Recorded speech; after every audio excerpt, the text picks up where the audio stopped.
Okay, so the other interesting thing to note is that both of the pelvis and the jaw are avenues of expression, right? We express ourselves through our pelvis or not. Many of us, if we've been raised in, you know, religious or cultural ways in which the pelvis is deemed to be too much of an expressive, if we move too much, then it's showing that we're too expressive in a certain way and that means something, have learned to restrict the movement of our pelvis. So the same way with our jaw, we restrict the expression, the free expression of our emotions. And so any restriction in the pelvis and the jaw creates a narrowing down or a clamping down of this whole front line of the body. And we're going to get to experience how tightening of one affects restricted movement in the other. They did a study in Germany in 2009, and they showed that if they myofascially released the jaw and the temporomandibular joint of the jaw, that they actually increased range of motion in the hip joints. So you can see one end affects the other end. And so the other thing about the emotional aspect of this is when we are holding in, because the pelvis isn't an area where we feel romance or we feel some things like love necessarily. We feel really strong, like rageful emotions, or we can feel anger. That's more of a gut kind of, that's the first and second chakra kind of emotion. And so those emotions, if they're not allowed to move up and out through the expression of the voice and the movement of the facial muscles in the jaw kind of clamps it all in and holds it down. So we have the structural aspect and we have the emotional aspect, which of course work together. So another thing that I would like to bring into this class today is how we focus. So just for a moment, experience this with me. And that is, imagine that you're focusing on something in front of your computer and you have to like really look at it and you can feel your eyes narrow in. Imagine that you have a screen right in front of you, or you're looking at me and you're really focusing in hard, and just feel how that narrowed focus, bringing the eyes in and kind of feeling what you notice as you're really concentrating with your focus on bringing your attention into a narrow focus. And just feel any tension that you're aware of in your jaw, in your neck. Maybe if you're aware, you can feel it all the way down in the pelvic floor.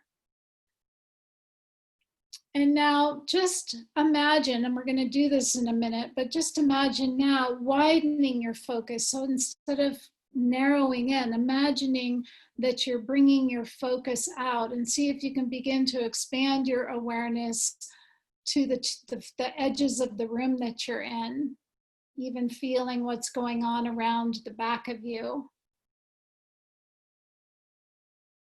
And then go back to narrowly focusing again and just feel what feels like, what happens in your body. We spend a lot of time narrowing our focus to concentrate on mental tasks. And so that has a whole tension pattern that goes in through the jaw, down all the way into the clenching that happens in our pelvic floor.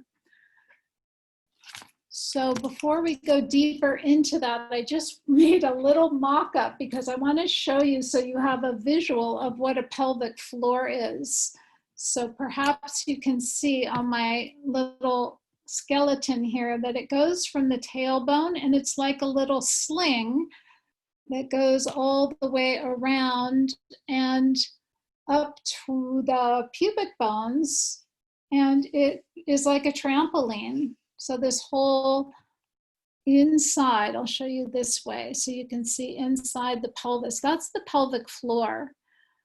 And basically what it does is it keeps all of our organs contained so that there's 3 little sphincters here for women and 2 for men.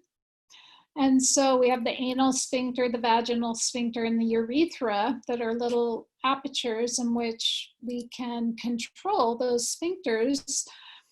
And part of that has to do with the tone of this pelvic floor. And so if the pelvic floor loses that tone, that spring-like resilience, then we can have less control of our bowels and our urine and that kind of thing. So we'll be working with this relationship between the pelvic floor and the jaw because it's all part of this whole fascial line. Okay? So I hope that just gives you some visual so that when we go into experiential, that you can actually feel this. So let's go ahead and lie on our backs and get comfortable.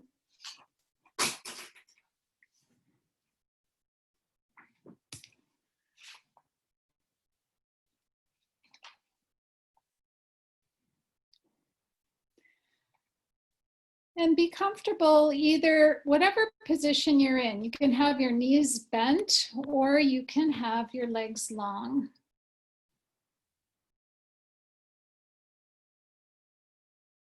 And just allowing yourself to shift gears for a moment, putting aside everything else that's been commanding your attention today.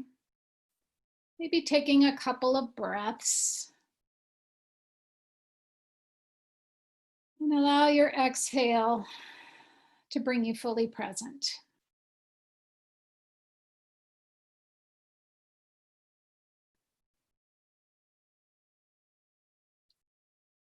And as you become present, allow each exhale to draw your attention inward, as if you're turning your attention from focusing on your external world and redirecting that into your internal space.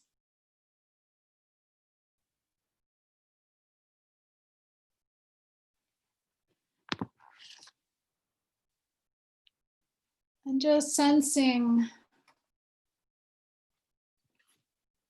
the overall state of your body right now.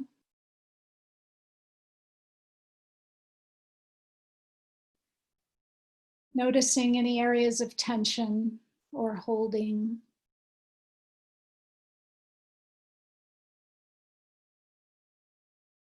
Notice if there's any part of you that's getting your attention.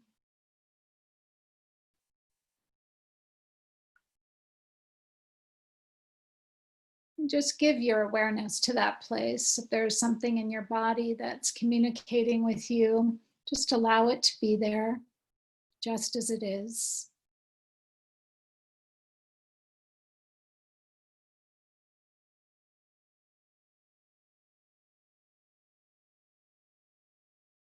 And just sensing yourself as you're narrowing your attention. Maybe there's an ache or a pain or some place that your body is inviting you into, and let your awareness feel that and notice what happens as you narrow your attention and bring your focus specifically into one area of your body.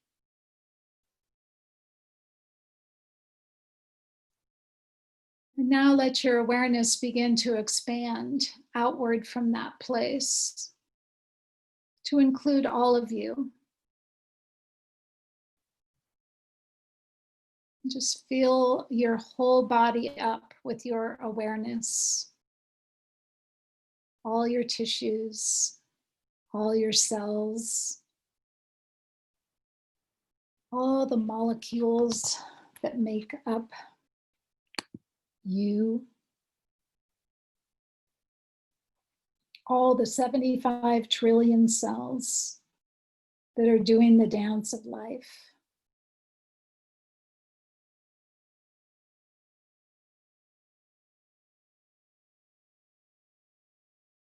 And as you're sensing your body, feel its aliveness. Feel its wholeness.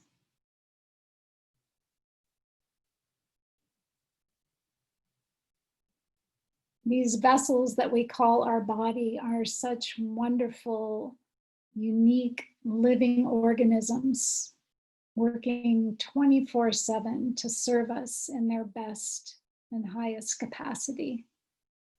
So just send some appreciation to your body for taking care of all your functions, all the 100,000 things that allow you to free your attention and to place it wherever you want.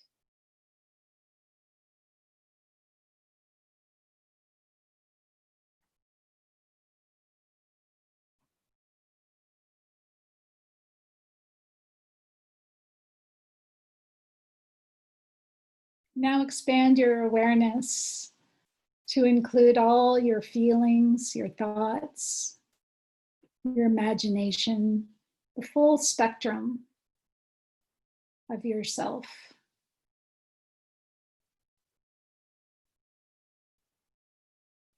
Including your awareness of this moment, your future, your past.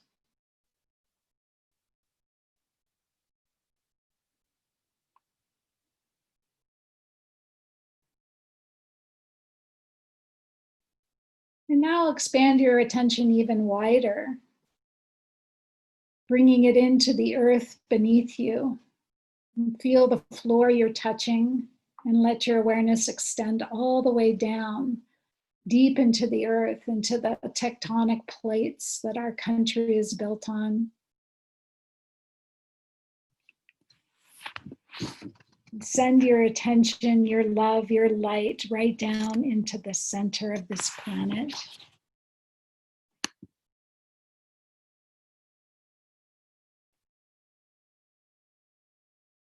Expand your awareness to take in this beautiful world where every breath is a gift of air and each dawn is a gift of life.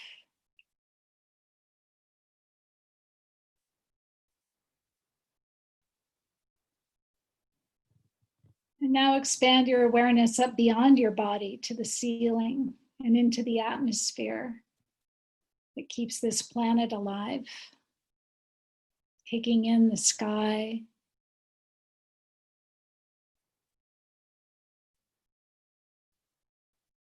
include the whole house that you're living in.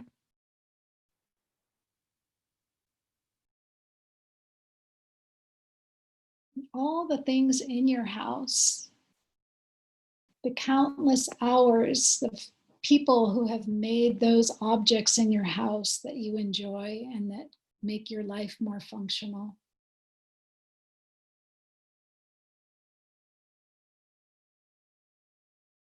Now expand your attention even further to include the state in which you live and the people who live there, sending them love. Especially now, sending your love to the people that are suffering, struggling. And notice how you can keep expanding your awareness without any effort. You simply expand, you open your focus and widen out.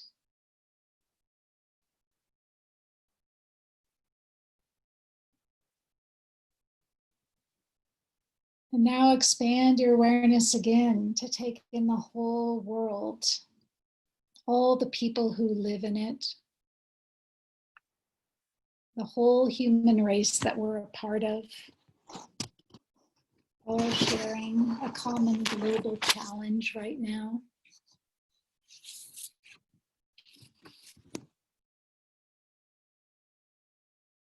All 7 billion people, infinite plants and animals.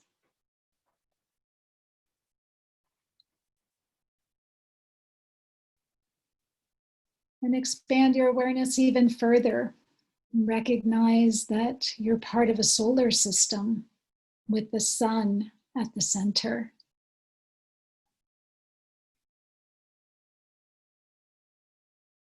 The sun is shining out, giving us all the energy and light that we need, feeding and warming everything on this amazing planet called Earth.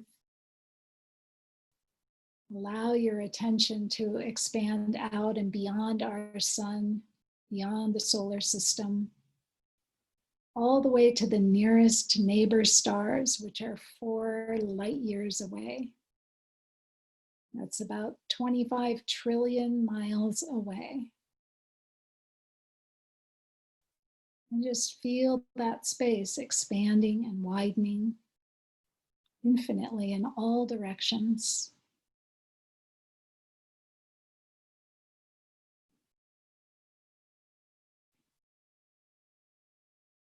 And now maintaining that feeling of spaciousness and that widening out that you just experienced, come back to the awareness of your own body.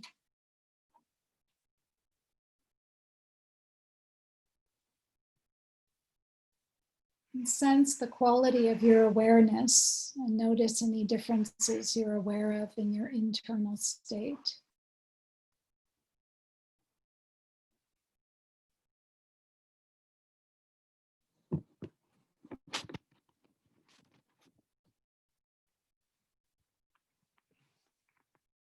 So I'm going to invite you to bend your knees and stand on your feet now.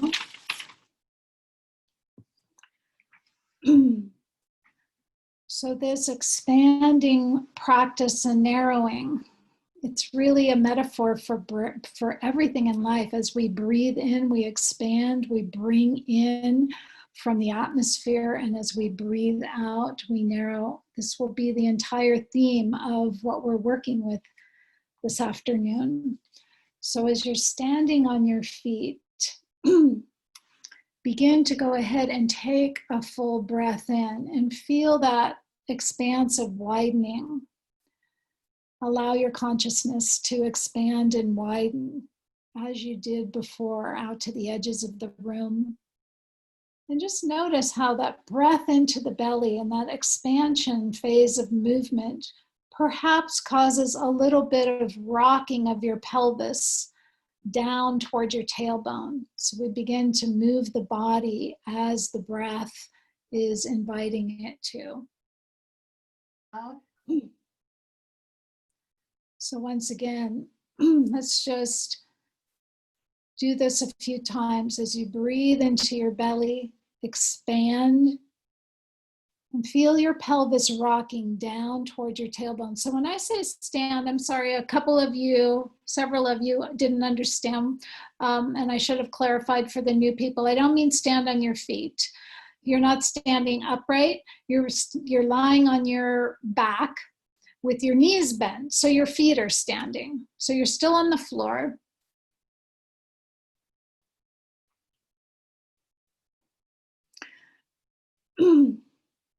You're still on the floor, you're on your back, and whenever I say stand on your feet, that doesn't mean stand up.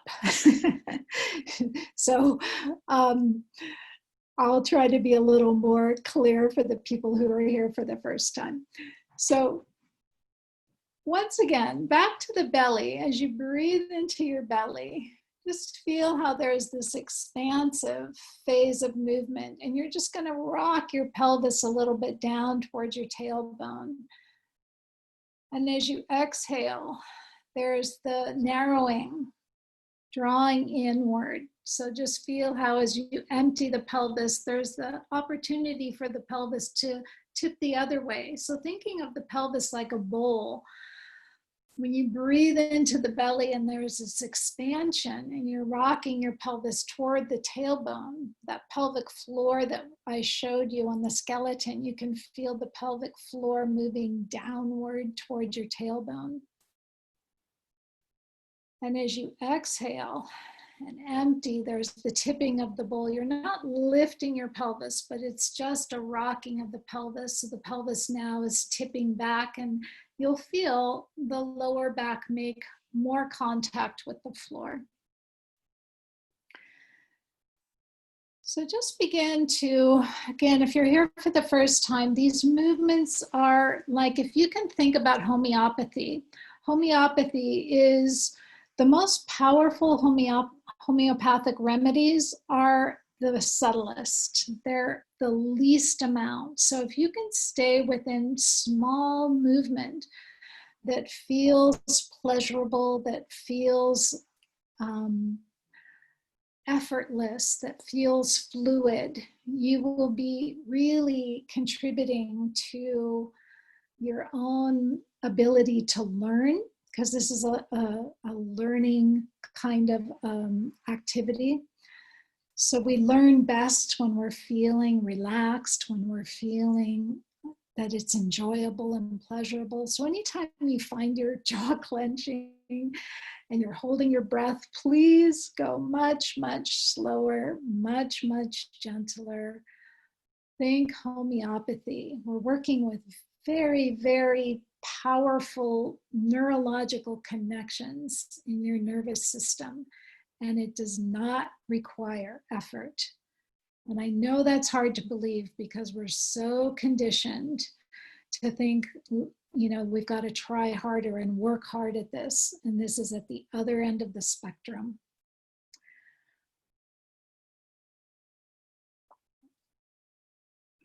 Okay, so you have a sense, and I hope you've continued to do this a number of times. You're just getting a sense, the rocking of the pelvis, we're waking up that connection.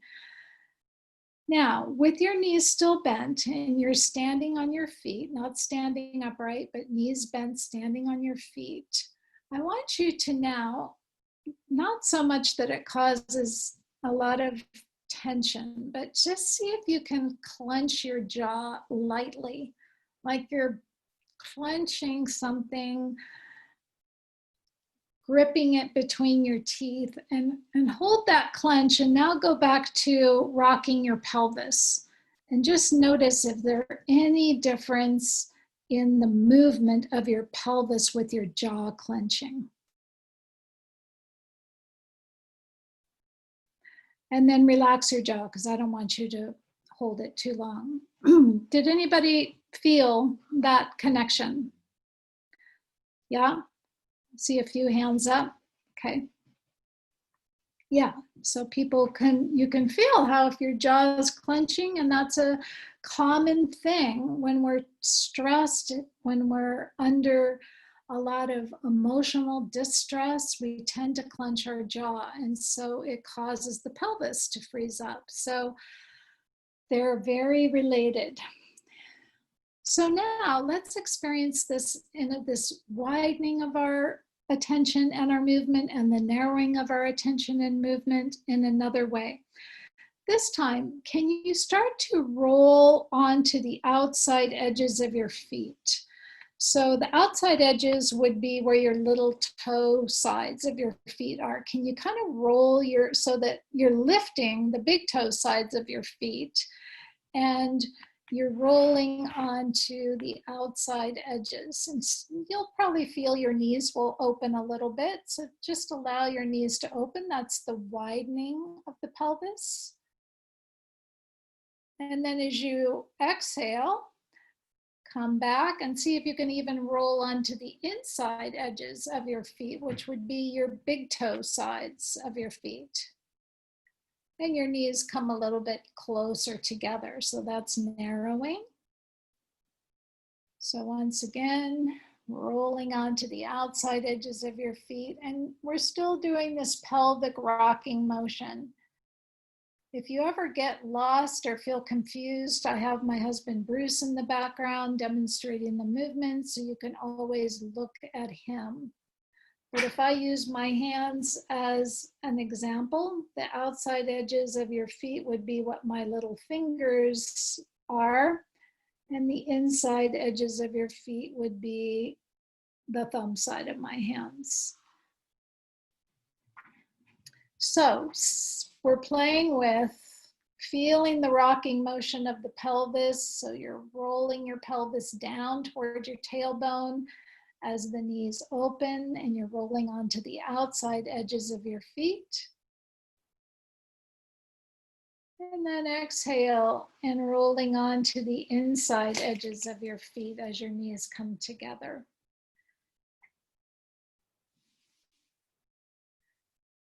Now, if you were lying, if your body was lying on your pelvis were lying on a clock face, when you roll onto the outside edges of your feet, you would be rolling your pelvis down to where 6 o'clock would be. So you could feel that your tailbone was moving towards 6 o'clock.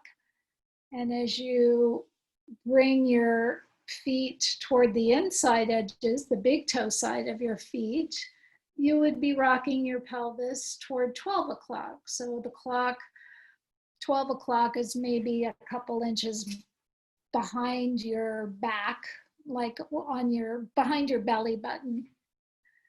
So that can be another kind of visual orientation toward this rocking of the pelvis. Now, as you continue to do this narrowing and widening, can you invite your head to move? So we're going to start to link up the pelvis with the neck and the jaw. So as you roll onto the outside edges of your feet, your pelvis is tipping down towards 6 o'clock. Can you lower your chin toward your neck? And as you roll onto the inside edges of your feet, can you lift your chin away from your neck? So see if you can start to link up how the neck is connected to all of this. You're allowing your knees to open as you roll onto the outside edges of your feet, and your chin tucks down toward your neck. As you roll onto the inside edges of your feet, your chin lifts away from your neck. Inviting your whole spine to begin to feel the movement fluidly all the way up into the neck, this bobbing motion of your neck.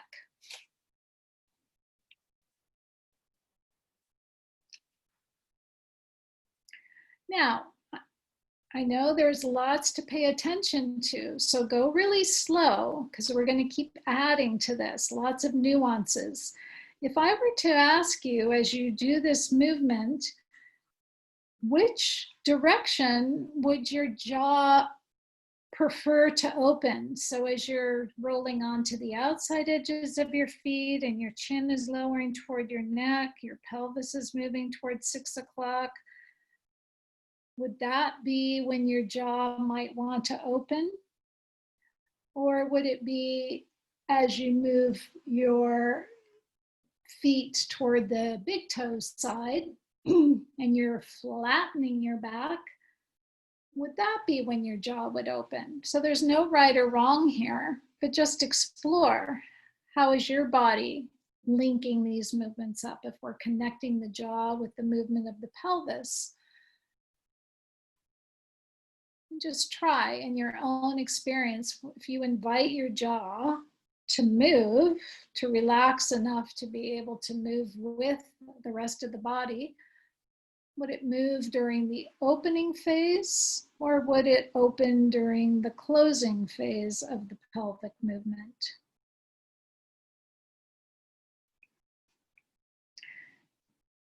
And whichever way you're doing it is fine.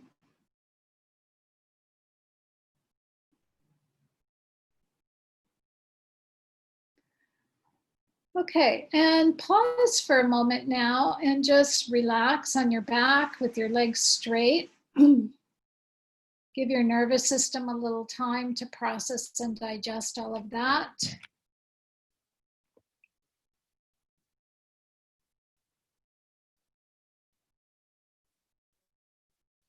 But scan your body inwardly and just begin to notice. We're always sensing the feedback that we're getting from the body. Sometimes our body is saying, oh, tone it down. Maybe that was a little too much. Can you go a little slower? We get to listen. Our body becomes our teacher if you listen. So just listening inside and noticing what you're aware of.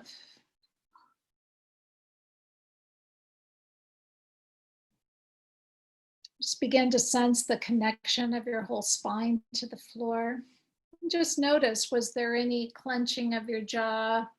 Because we do tend to hold a lot of tension in our jaw.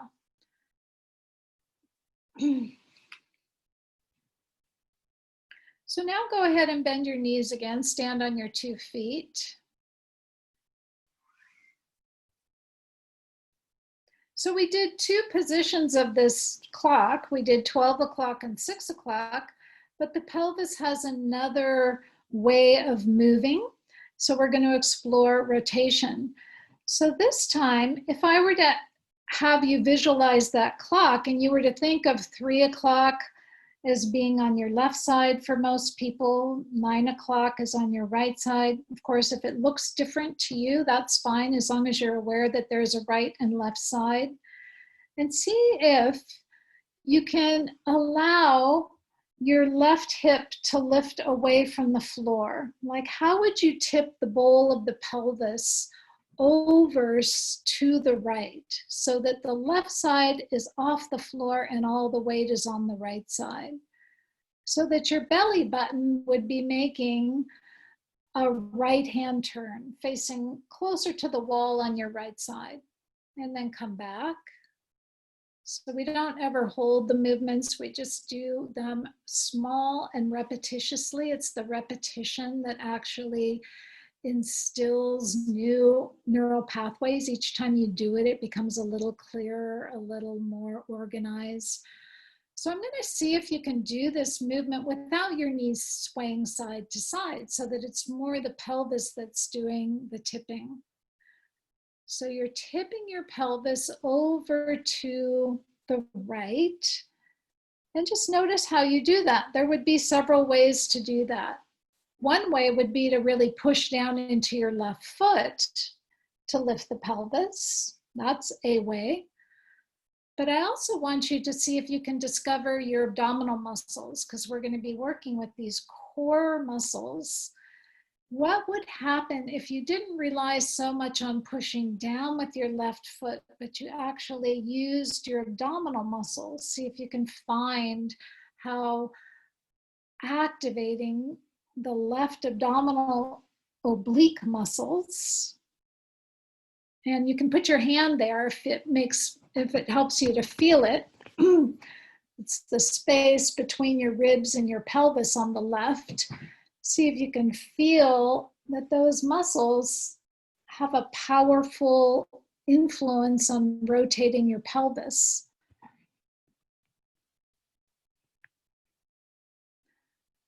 So now go ahead and see if you can tip your pelvis the other side. So you're going to tip it over to the left.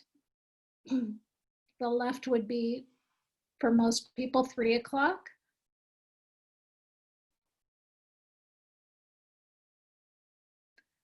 And we're just tipping the pelvis. We're just establishing this movement. So we're just keeping the knees pretty still.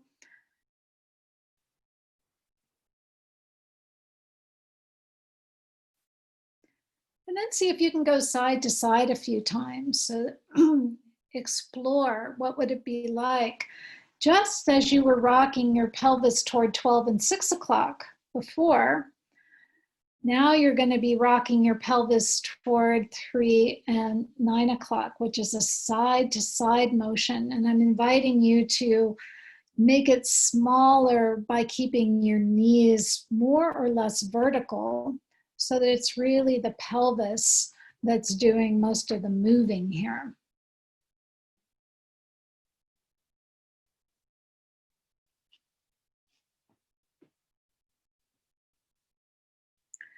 Okay, so now take your left arm and lift it up toward the ceiling. So raise your arm up toward the ceiling, and then this area right here is what I call the web of the hand. It's the space between your thumb and your index finger. On your right hand, can you place the web of your hand on your lower jaw?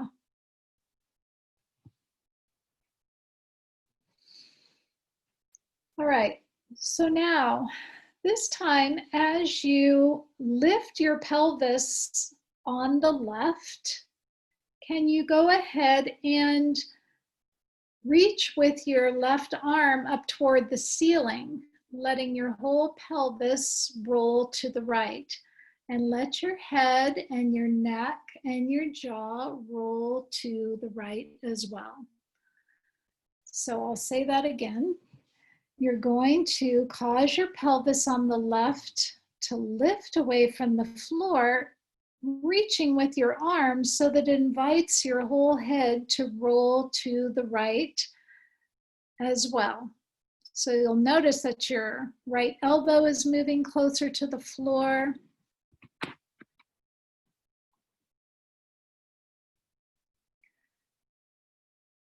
And just see if you can begin to become aware of that whole rotation of your spine from your neck all the way down to your pelvis, to your hip. Feel the whole turning of your spine. And now, one more thing here. The next time you do that movement of lifting your pelvis, reaching with your arm, letting your elbow on the right move closer to the floor. As you're rotating, can you invite your jaw to relax open?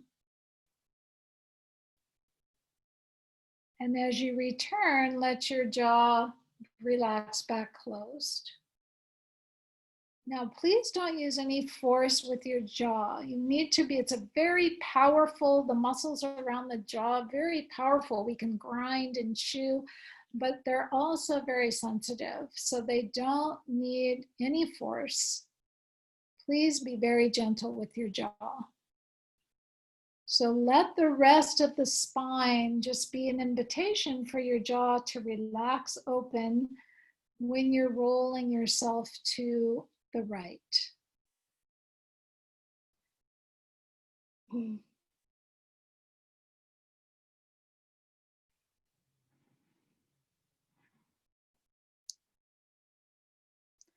Okay, and then relax your arm.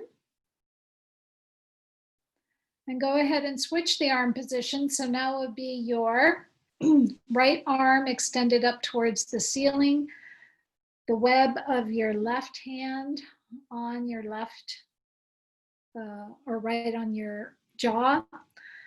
And now, lots of things here. Can you cause your pelvis to lift on the right? Use your abdominal muscles, see if you can find those, and reach with your arm toward the ceiling, which invites your whole upper torso to roll to the left.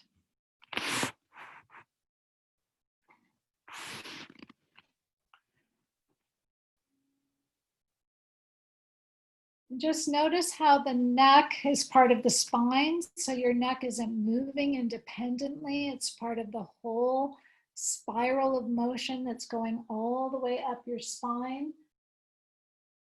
And when your head turns to the left, can you then invite your jaw to relax open? And on the return of your body to the floor, let your jaw relax closed. And I say relax closed because it's not like you're clenching your teeth. You're just relaxing it back.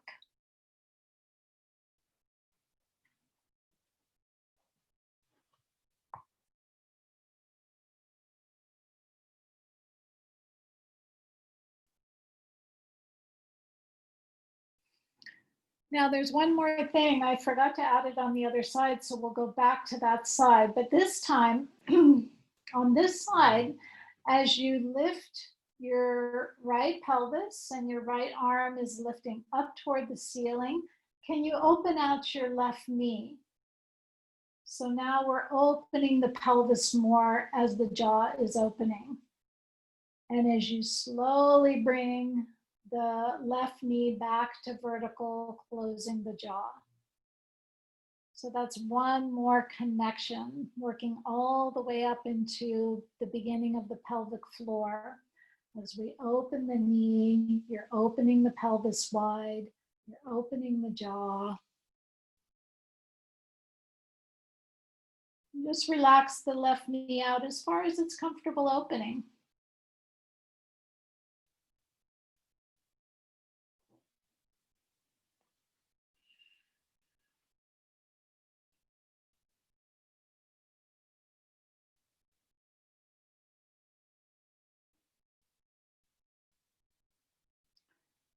Okay, good. And now let's go back and do that on the other side. So change your arm positions again, your left arm up toward the ceiling, your right web of your hand on your jaw. And go ahead and lift the pelvis on the left, reaching up with your left arm. And let the right knee open out to the side. See if you can connect the opening of the knee with the opening of your jaw. Feel that relationship. The closing of the knee on the right as it comes back to vertical with the closing of your jaw.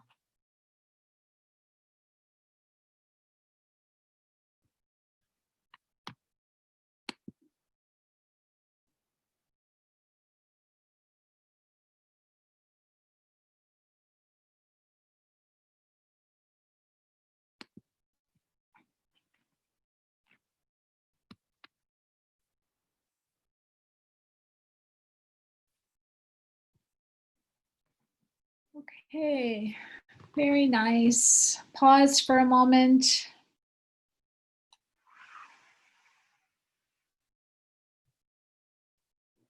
Just allow yourself to rest and internally sense the effect of the movement.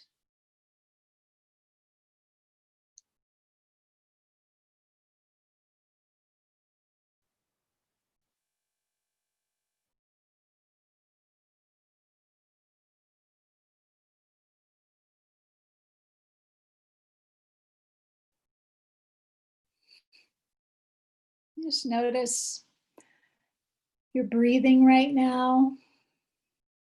As the jaw begins to relax, it has a powerful influence on our breath because it's sort of the nervous system's response. That clenching of the pelvic floor, the clenching of the jaw is part of that response that we get into when we are preparing for fight or flight. It's like all the blood gets pulled out of the center of the body so that we squeeze our sphincters on our pelvic floor, and then it rushes into the arms and legs to prepare us for action.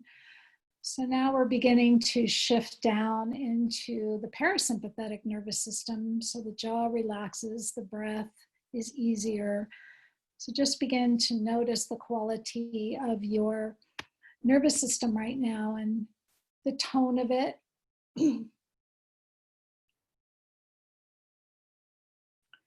So now let's have the knees bent again, the feet standing, and place the web of your left hand on your jaw as we did before, but you can just kind of relax your elbow on your chest. And now place the web of your right hand on top of your left hand. So you have both webs, one on top of the other, right on your jaw. Okay, so we were just exploring 3 o'clock and 9 o'clock, this tipping action of the pelvis.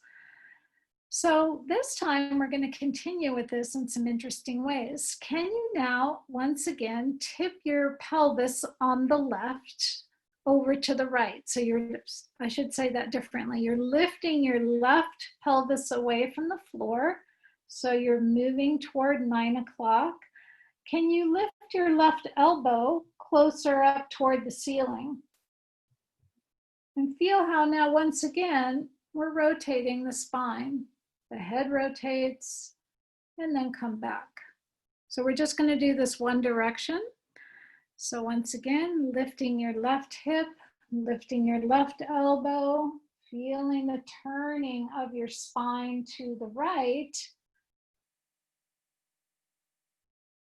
And now see if you can open and relax your jaw when you're turning to the right.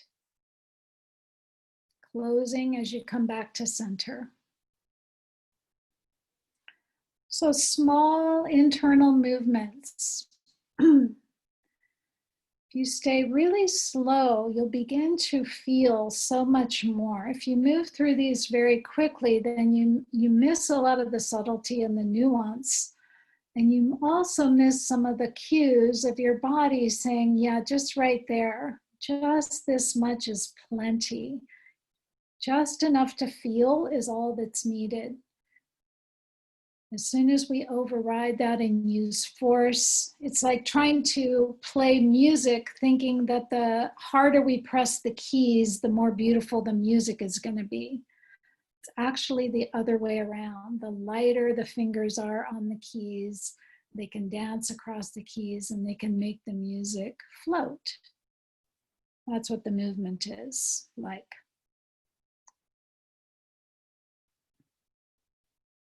So once again, you're lifting your left pelvis, you're lifting your left elbow, and as the head turns to the right, there's a relaxing open of the jaw.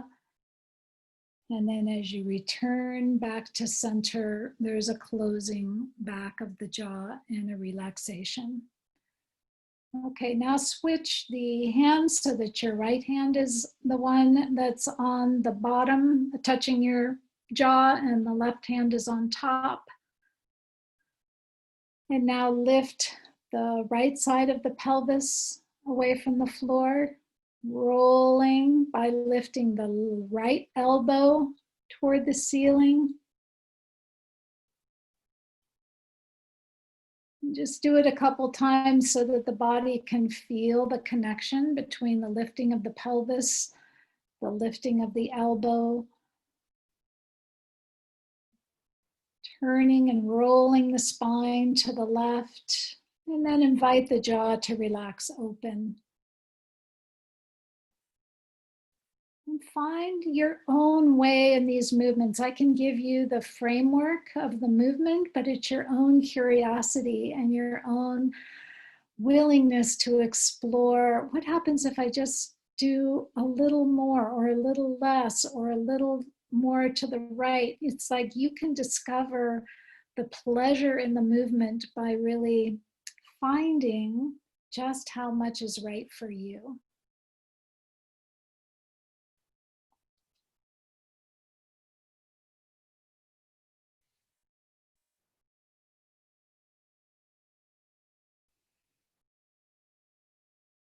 Okay, so now so that was everything rotating the same way. Now we're going to really work with the oppositional movement. So I'm going to have you go back to the first hand, which was placing the web of your left hand on your jaw and your right hand on top. Now, draw a line between your left hip and your right elbow. So this time, lift your left hip off the floor and bring your right elbow across the midline towards your left hip. So it's an interesting kind of diagonal twist. Your right elbow moving towards your lifting left hip. And then come back. And just see if you can feel that little twist right through the midline of the body. You're lifting your left hip, so 3 o'clock is lifting, and your right elbow is moving toward the left lifting hip. So what you might discover is that, of course, both elbows move more to the left. So it's okay for the left elbow to go to the left as well, as long as your focus is on how can I bring the right elbow closer to the left lifting hip.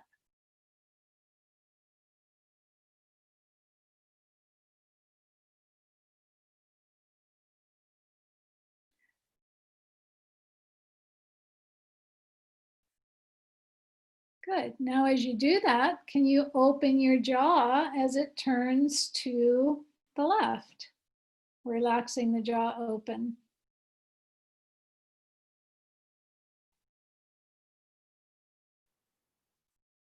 Just small little opening of the jaw, just inviting it to feel this midline. Remember the fascial line that I showed you? We're twisting and untwisting that whole front fascial line, going all the way from the pubic bone up into the jaw. Okay, and now switch and have the hands so that the right hand is the bottom one, the left hand is the top one. Then go ahead and now lift the right hip, bringing the left elbow toward the right hip.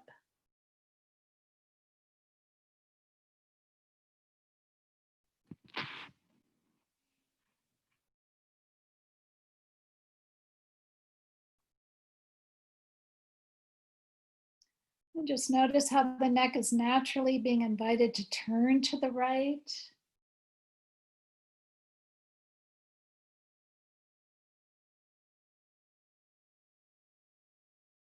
Become aware of your whole core, the center of your body.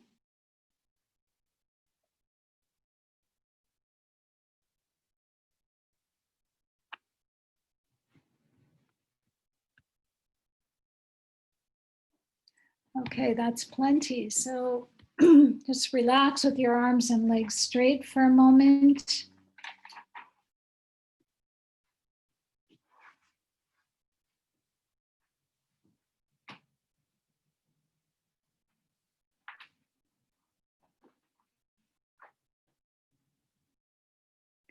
And just allow your breath to move through you.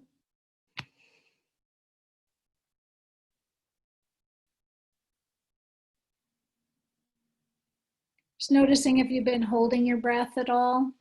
Sometimes we tend to hold our breath when we're learning, we're focused on what we're doing. Just relaxing your breath, let it be easy.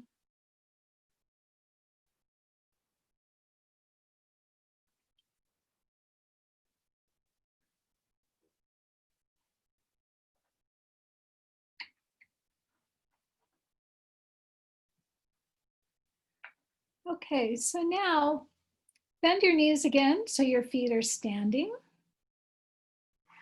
And take all your fingers and maybe the thumb, the first finger and the middle finger, and make a little pincher grip for your chin. So you're just holding your chin with both your hands.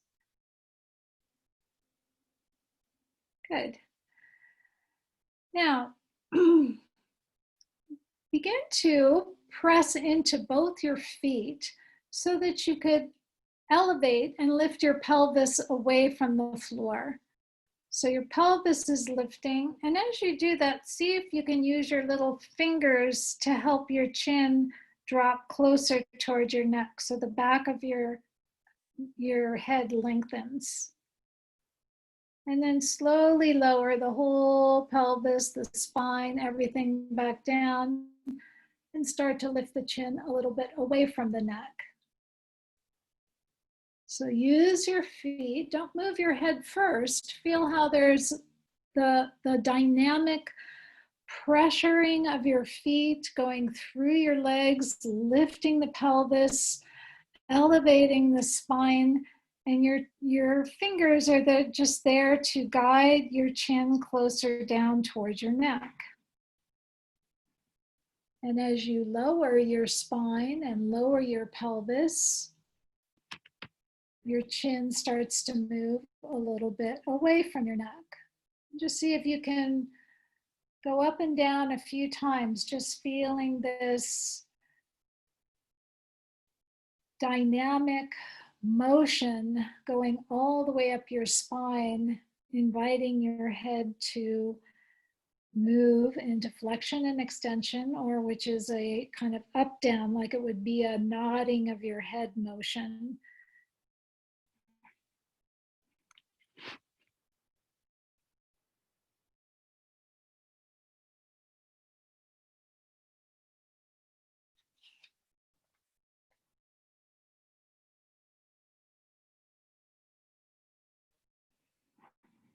Okay, and now bring your pelvis back down.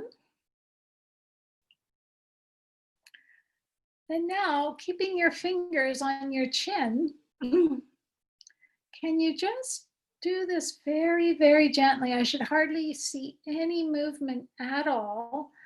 Can you relax your jaw open just slightly, and then just translate it, or what I mean by that is kind of shift it a little to the right and a little to the left.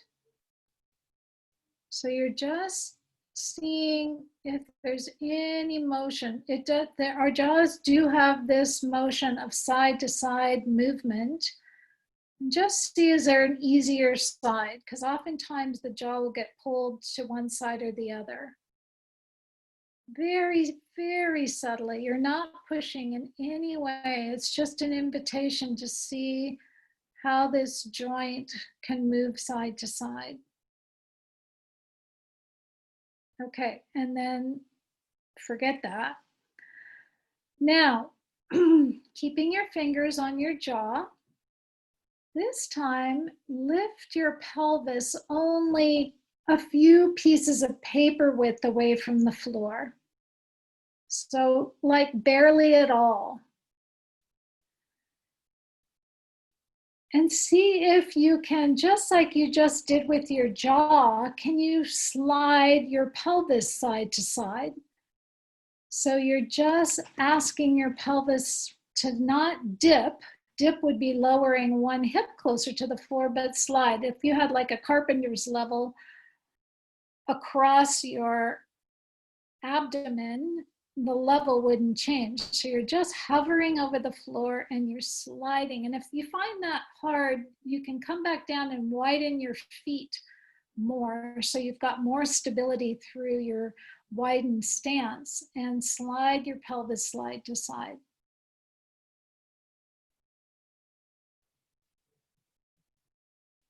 So make sure that one side of the pelvis isn't dipping or lowering. It's just like if you were a spaceship and you're just hovering over the earth, you're not tipping the wing down, you're just keeping the same amount of difference. It's a little bit of a shift side to side.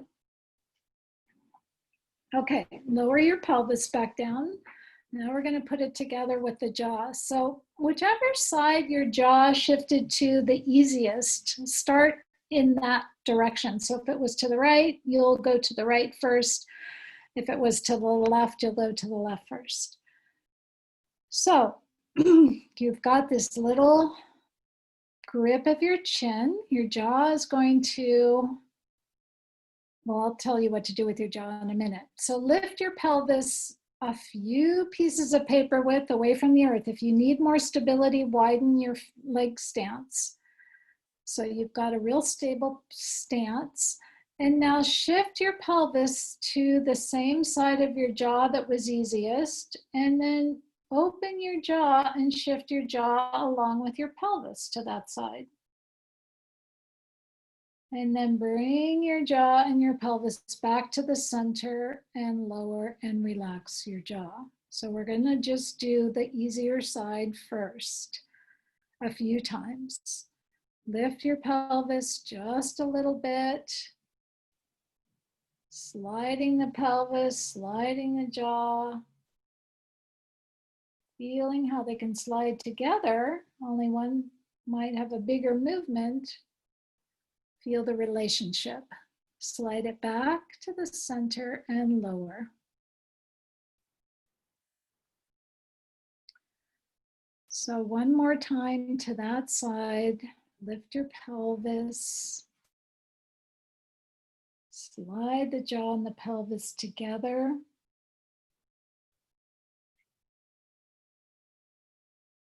And then come back to the center and relax.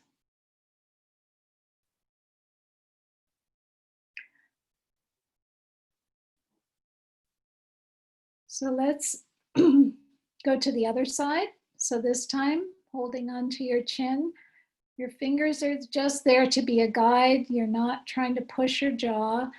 You're just seeing if your jaw can find that little tiny bit of translation over to the side. So whatever side you didn't do before, you'll lift your pelvis just a few pieces of paper width away from the floor, slide your pelvis, slide your jaw to that side, come back to the center,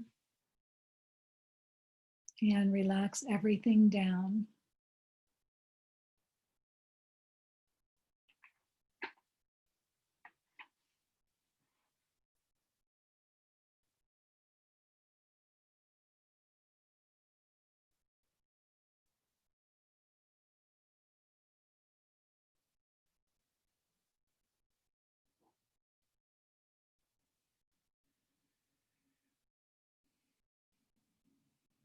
Okay, let yourself relax out of that.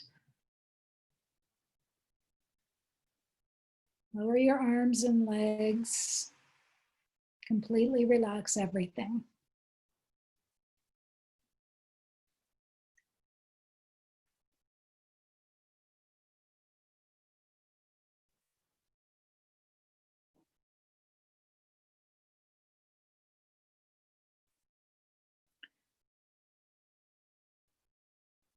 So we're going to move into doing a little work seated now for the spine and for the neck, as well as the pelvis. It's all going to be working together.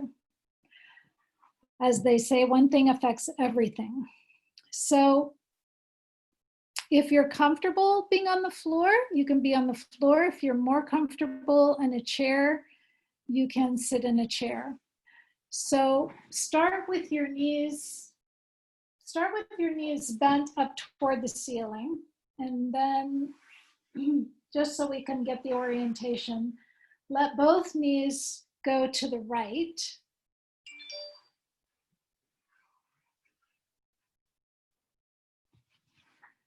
So that you can see how Bruce's knees are both facing to the right.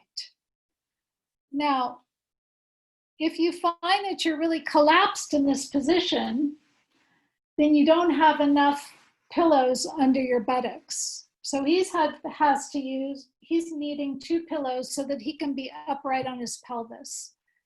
So this is perfectly adaptable to being in a chair. So if it's not a good position for your knees or your hips, then please find a chair or a stool that you can sit in. But it's okay to use a lot of pillows to really support yourself. The more pillows you use, the more comfortable you will be.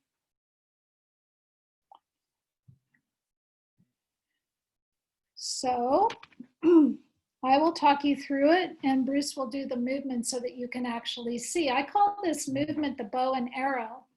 So if you bring both your arms straight out in front of you, and again, if it's hard to keep your balance in doing that, you still don't have enough pillows under your butt. So it's okay to really use a lot of pillows. So what you're going to do is imagine now that your right arm is going to pull an arrow, and as you pull the tension onto that bow, you're going to bend your elbow and open your arm out behind you on the right, looking at your thumb as it's opening out behind you. And then bring the arm across the space of the floor so that you're back to your arms touching again. So once again, your right arm is going to pull the bow. So you're making a fist. Your eyes are looking at your thumb. You're pulling the tension on that bow out behind you. And then just keeping your arm parallel to the floor, closing the arm back to its starting position. So now see what you can do with the least amount of tension. So even though I'm giving you the image of pulling a bow and we're imaging tension, can you do this in a gentle way so that it's less about the tension, but more really feeling the opening spreading of the arms, the rotation in the whole torso.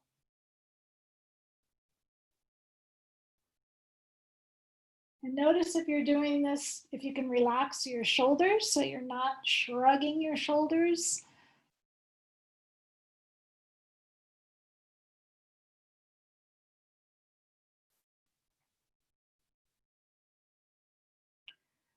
Okay, good. Now place your hands on the floor, and you can either do this with your flat palms on the floor in front of your right knee. So you can do this with flat palms, or Bruce, as you can see, he likes to do it with his with two soft fists. For some people, that's better on their wrists. So now we're going to really activate the spine again as it relates to the jaw. So this time, if you were to look up with your eyes toward the ceiling, can you rock your pelvis forward so your belly's sticking out? So there's extension of the spine. And then as you look down with your eyes, can you draw your belly in and feel your spine round? So once again, eyes looking up. This is the same movement we were doing in the very beginning of 12 and 6 o'clock, if you recognize it. But now we're in a slightly rotated position. So go slow. Really celebrate the whole movement of your spine. This is the primary motion that the spine makes, is flexion and extension. Now, once again, I'm going to invite you in whatever way to become curious about, if my jaw were to relax open, which phase of the movement would that feel natural to me? Again, there's no right or wrong. Does your jaw relax open when you are looking down and you're going into the flexion phase of the movement?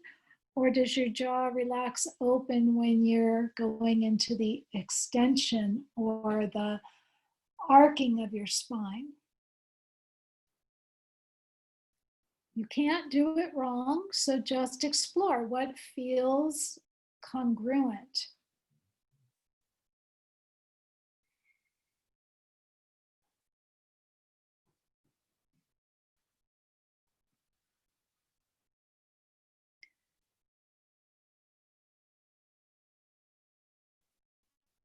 And if you go slow, like a cat would move, you watch a cat do this with their spine. They arch and they flex their spine. It's very like water in terms of its movement. There's no rigidity. Okay, that's plenty. Relax. Let's switch the legs. So now you're going to have your knees bent facing toward the left. So for those of you, I don't know if anybody was sitting in a chair. I'm sorry I didn't check. If you're sitting in a chair, you can still do the same bow and arrow movement. And when you get to the second phase of the movement, you can place your hands on your knee. Same thing. Okay, so we started with the arms out in front. You can have them touching or not, it's not important. See if there's a tendency to shrug your shoulders. Can you relax your shoulders down even if you lower the position of your arms a little bit? And now go ahead and pull your arrow, your bow, like you're pulling a bow for a bow and arrow, bringing the arm out behind you. Letting your head and eyes track the movement of your thumb facing upward.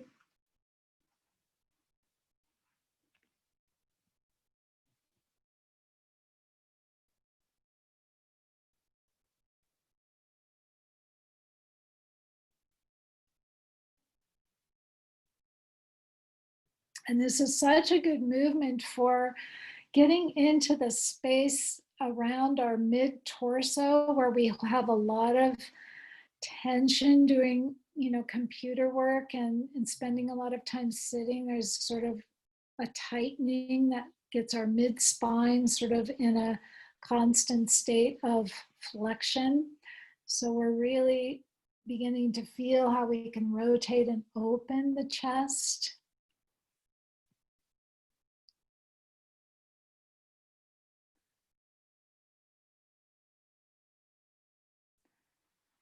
Good. So now place your hands on the floor after you've completed the one you're doing.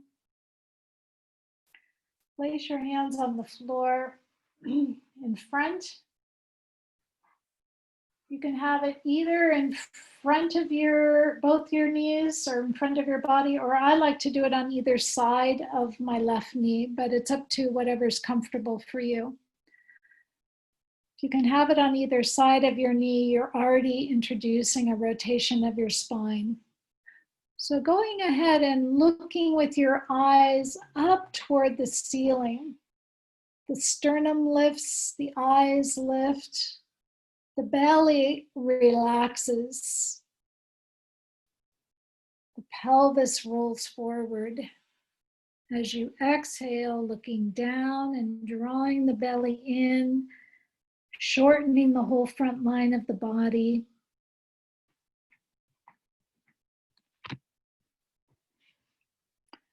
The eyes looking up, the belly protruding out, the whole front line of the body lengthening. The eyes look down, the whole front line of the body shortening and the spine lengthening. So there's a relationship, front to back. Just see if you can visualize the undulation of your spine. And then thinking of the jaw as the little pelvis, which phase of the movement would your jaw feel like it could open?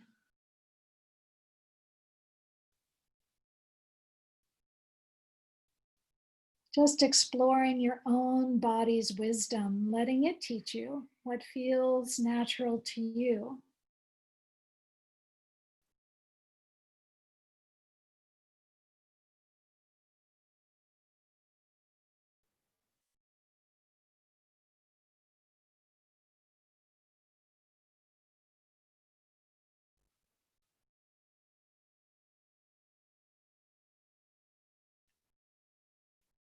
So if you're sitting in a chair, you would do this by having your hands on one knee. Your spine would be slightly turned and rotated.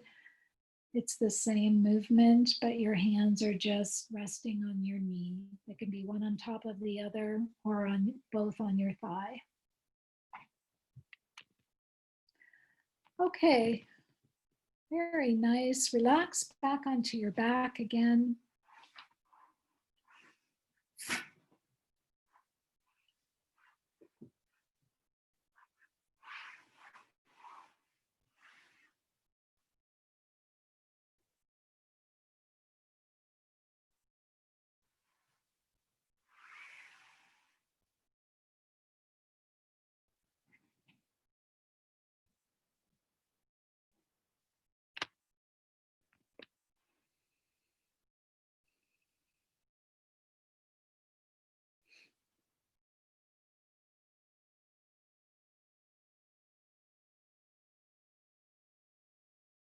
Just take a few moments to sense your breath.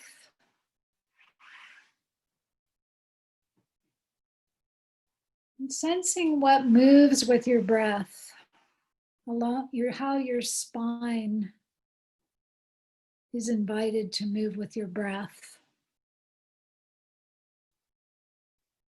There might be some subtle changes in the way that your spine moves with your breath now that we've been working with the spine. So just allowing your awareness to move up and down your spine with your breath.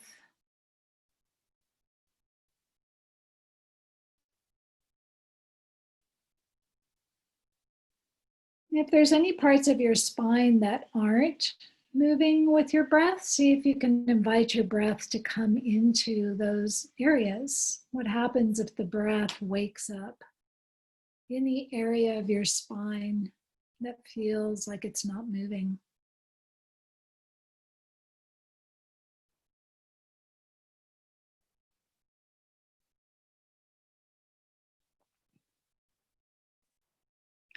So now we're going to go into the deepest core of the pelvic floor, which I talked about in the beginning. If you could bend your knees again, have your feet standing, your knees toward the ceiling.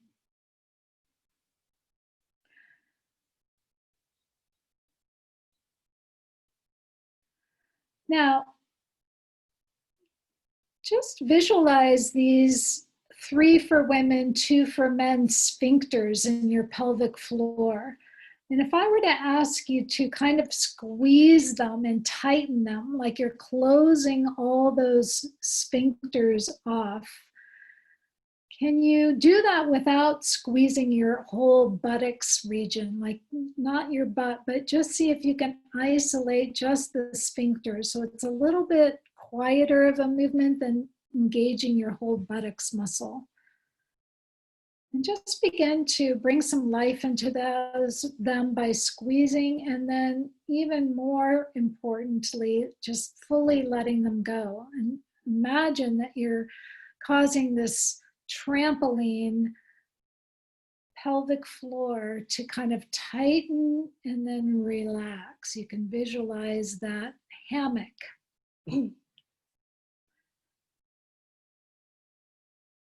Now, what you might notice, or what I invite you to notice, is what's happening up above in your facial muscles, in your jaw during the squeezing and the tightening.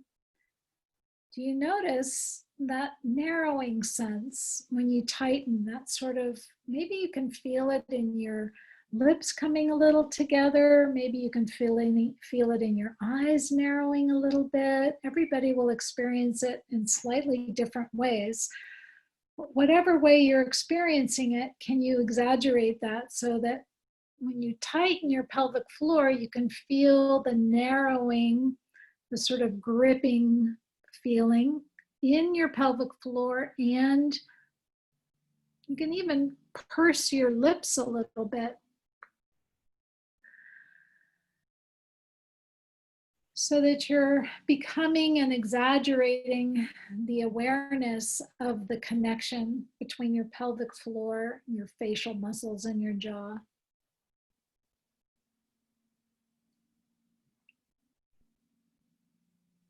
So now, this next time, you can forget about your jaw for a moment, but for this next one, as you begin to tighten this pelvic floor, again, just gently, just the feeling of like a sea anemone as it closes. That's the kind of visual I want you to have, like a sea anemone that closes. Can you just slightly lift your tailbone away from the floor so that your pelvis tips back a little, moving again toward 12 o'clock as we did earlier. So the tailbone is now lifting and you're rolling your pelvis back.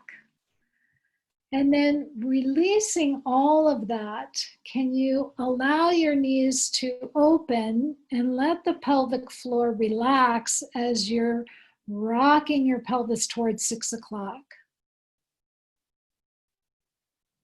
So it's a little similar to what we did earlier, only we're going deeper now into the pelvic floor. So once again, as you bring your knees back up and you're even tightening those sphincters of your pelvic floor, the pelvis is rocking back, the tailbone lifting, and then releasing all of that and rocking the pelvis down towards 6 o'clock with the knees opening.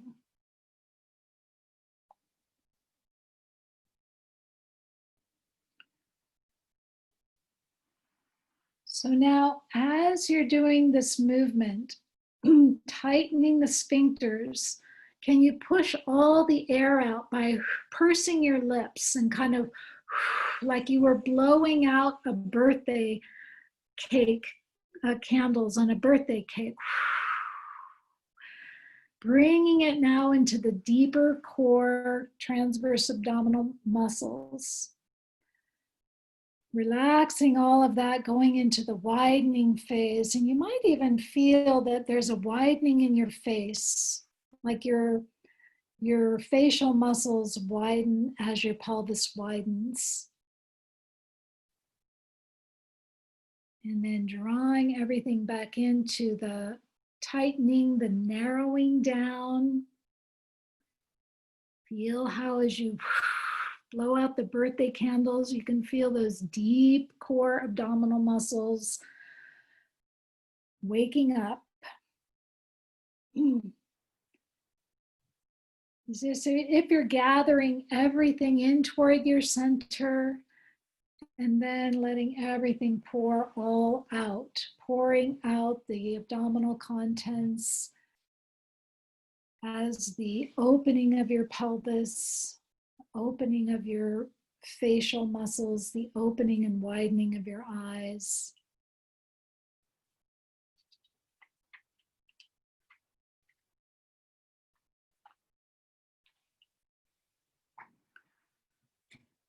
Good.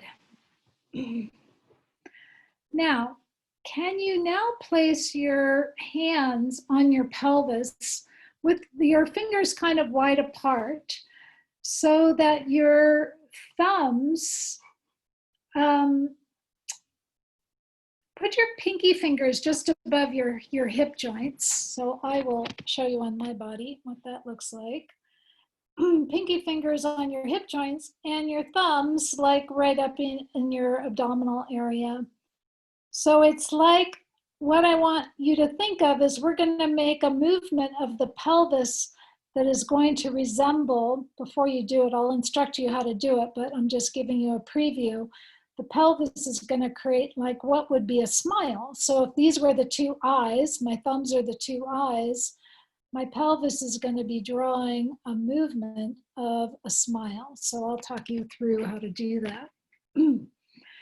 So if you think of your pelvis now as a face, the thumbs would be where your eyes are. And see if you can start to just hike up your right hip. It's as if you're drawing your hip up a little closer to your armpit. And imagine that you're going toward your mouth and that you're drawing a smile. And then we're going to go back to the center and then hike up your left hip so that your hip is lifting closer to your armpit on the left. And you're doing this smile-like motion.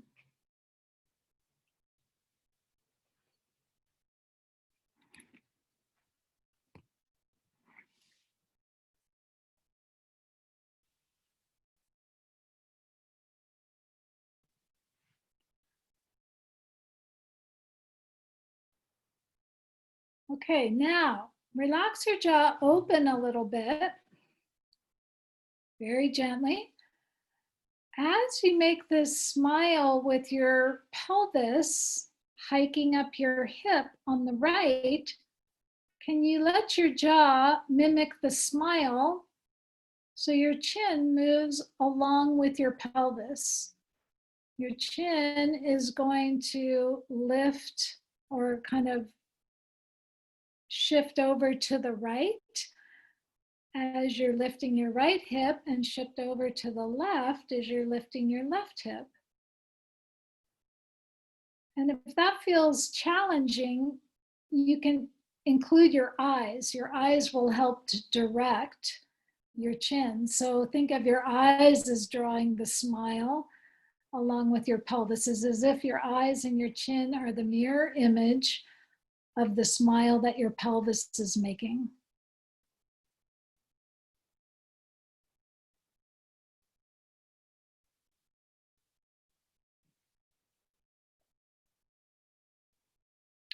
really small, but it's a different relationship, this up-down motion.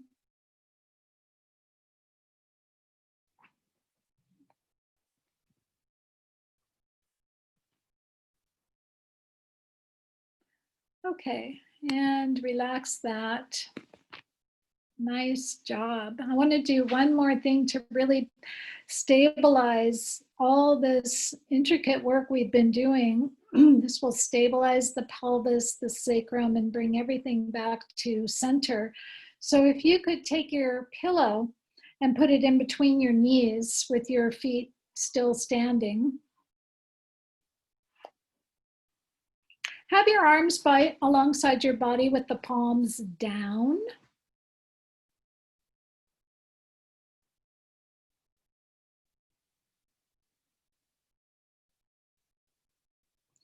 Okay, now back to that feeling of squeezing the sphincters.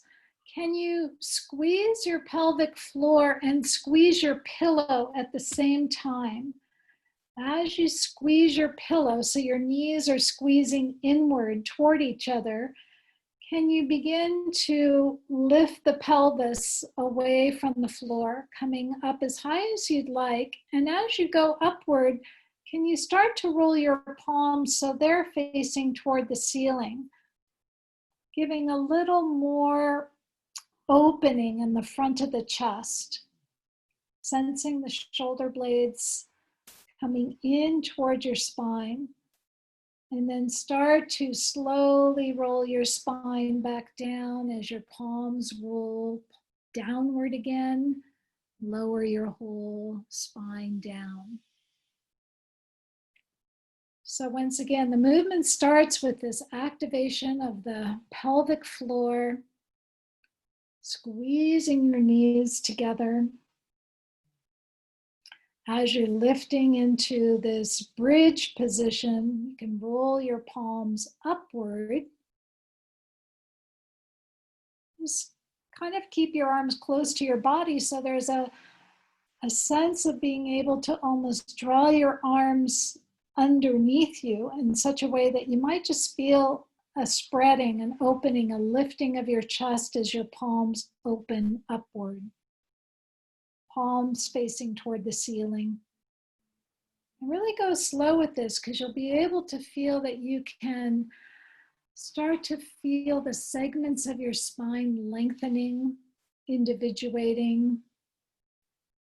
As you lower, especially, there's that ability to singularly melt back down, dissolving any tension along the spine.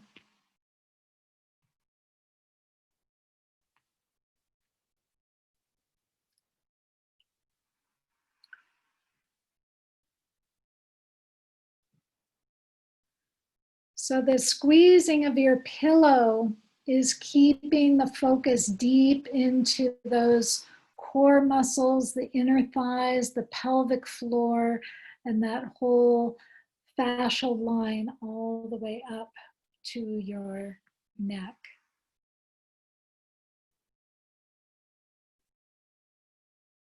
And going slow.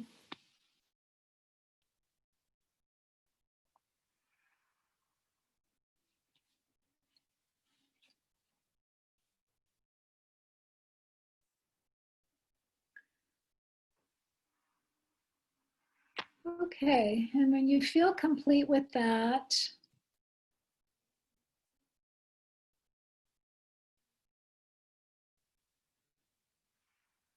just go ahead and do a little comparison, since we started in the beginning with the rocking of the pelvis, and you get to now experience how those changes have influenced you, what we've done today, how that's influenced the movement. So if you were to bend your knees again and stand on your feet, let's just rock the pelvis toward 6 o'clock and toward 12 o'clock, and just feeling this whole spinal movement from the pelvis up to the neck, up to the jaw.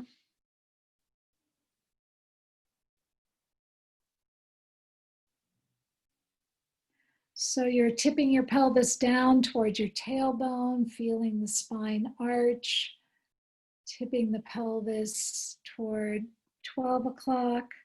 And can you now one more time just include, in whatever way makes sense for your body, the opening and closing of your jaw? Can you bring that connection of the rocking of the pelvis, tipping of the bowl down toward the tailbone, and then tipping of the bowl toward 12 o'clock, which is upwards of your navel a couple inches, and just inviting the jaw once again to relax open and relax closed. And just revisiting in your awareness that connection. And is there any more communication between the big pelvis and the little pelvis?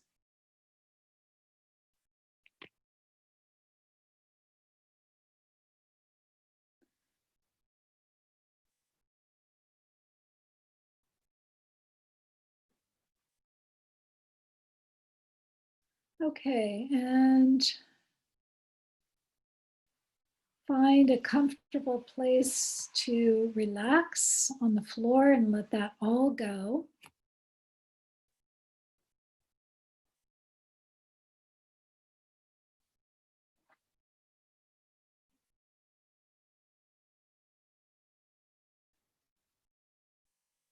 So just allowing your nervous system to digest, to integrate,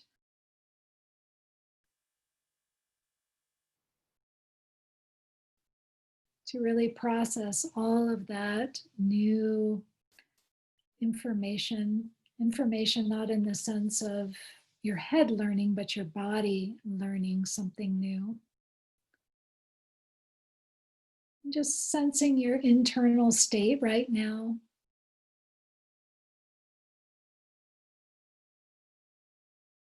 Allowing your awareness to expand to include your whole body.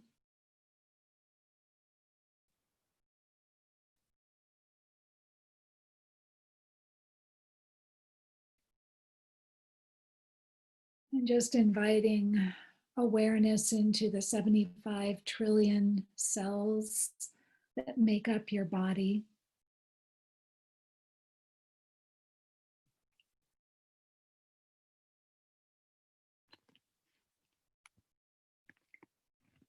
Just noticing as you listen deeper into the underlying sense of aliveness, your own wholeness.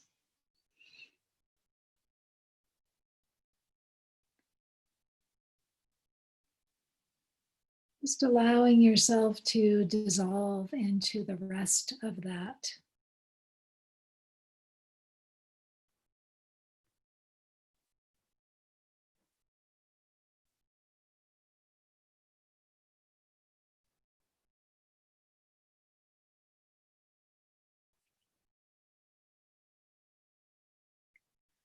And with each exhale, once again, you can expand your awareness down into the center of the earth, letting your whole body sink, dissolve, soften.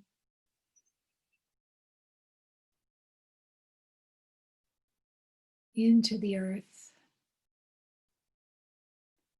Bringing your next breath up from deep from the earth into your body. Sharing your breath with the earth and the earth sharing its breath with you. One breath. One life.